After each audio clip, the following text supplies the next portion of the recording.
सभी मंदिरों में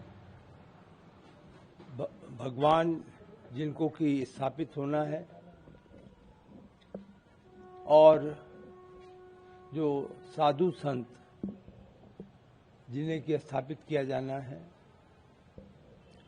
वो पहुंच गए हैं। बाउंड्री वॉल जो बाहर की है 4 किलोमीटर, उसका निर्माण और ऑडिटोरियम निर्माण को छोड़कर सभी निर्माण दिसंबर 2025 तक पूर्ण हो जाएंगे। प्रथम तल पे सोने के दरवाजे नहीं हैं। प्रथम तल पे तो जो भी दरवाजे हैं वो सुरक्षा की दृष्टि से टीक वुड के बने हैं।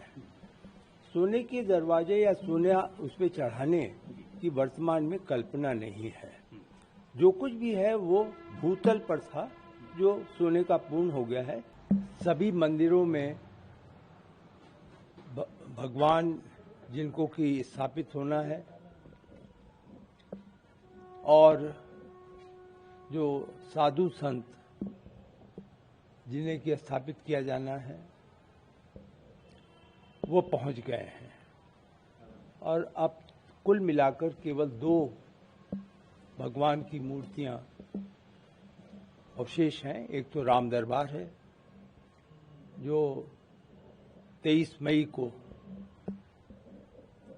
गर्भगृह में आएगा, भगवान आएंगे, और 30 मई के पूर्व शेषावतार मंदिर में भी भगवान की वहां पर स्थापना हो जाएगी।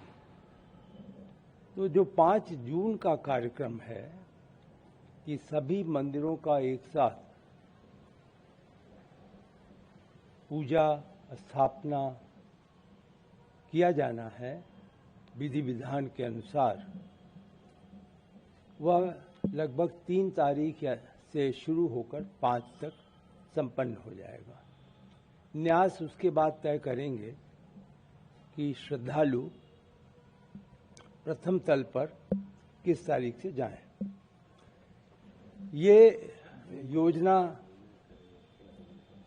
अवश्य है और उसको अंतिम रूप दे दिया गया है कि प्रथम तल पर प्रतिदिन 750 श्रद्धालु पास के द्वारा, पास का कोई मूल्य नहीं है, वो online pass first come first serve के अनुसार आरक्षण होगा और दर्शन के समय में प्रतिदिन 750 श्रद्धालु प्रथम तल पर राम दरबार का दर्शन कर सकेंगे।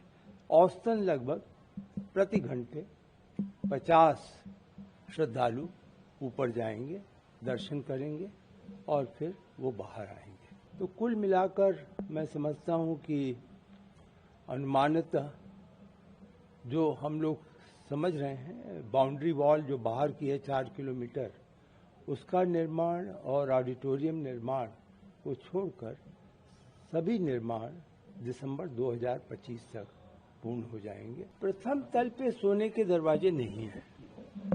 प्रथम तल पे तो जो भी दरवाजे हैं वो सुरक्षा की दृष्टि से टीक वुड के बने हैं। सोने के दरवाजे या सोने उस पे चढ़ाने की वर्तमान में कल्पना नहीं है। जो कुछ भी है वो भूतल पर था, जो सोने का पूर्ण हो गया है। अब सोने का कार्य केवल शिखर पर किया जाना है जो वर्तमान में चल रहा है, और जुलाई के अंत तक शिखर पे, मंदिरों के शिखर पर जितना हम लोगों ने तय किया है, पूरा शिखर नहीं लेकिन जिस सीमा तक तय किया है वह जुलाई के अंत तक पूर्ण हो जाएगा।